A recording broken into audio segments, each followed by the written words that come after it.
तुम्ही पण over thinking करता का?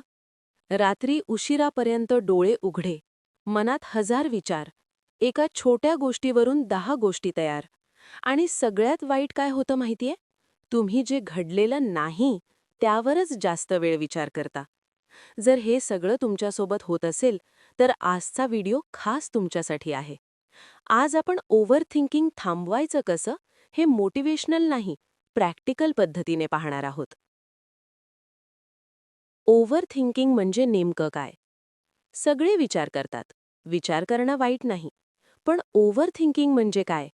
जेवढं विचार करायचं आहे, त्याच्या 10 पट विचार करणे. एक छोटा मेसेज आला नाही, तर मन म्हणतं, काहीतरी झालंय. माझ्यावर राग असेल. माझं महत्त्व नाही. हेच ओव्हर थिंकिंग. ओव्हर थिंकिंग का होतं?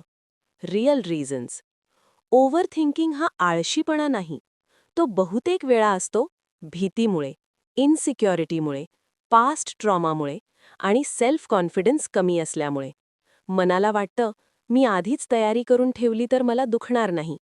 पण तेच मन तुम्हाला रोज दुखवत राहतं. एक मोठं सत्य. मी तुम्हाला एक सत्य सांगते. ओव्हर थिंकिंग हे प्रॉब्लेम नाही, तो एक सिम्प्टम आहे. म्हणजे तुमचं मन सुरक्षित वाटत नाही. कधी घरात, कधी नात्यात, कधी कामाच्या ठिकाणी.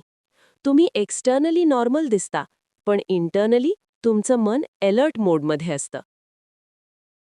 Over thinking versus intuition. Important.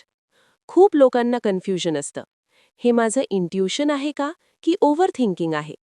फरक काय? इंट्युशन शांत असतं. ते क्लिअर फीलिंग देतं. ओव्हर थिंकिंग गोंधळात टाकतं. ते 10 पॉसिबिलिटीज दाखवतं. आणि शक्यतो ओव्हर थिंकिंग नेहमी निगेटिव्ह पॉसिबिलिटीज दाखवतं. ओव्हर थिंकिंग थांबवायचा पहिला उपाय. पहिला उपाय, तुमच्या मनाला नाव द्या. हो, नाव द्या. उदाहरणार्थ, चिंताबाई किंवा डरपोक मन. जेव्हा विचार येईल, तुम्ही म्हणायचं, अरे चिंताबाई,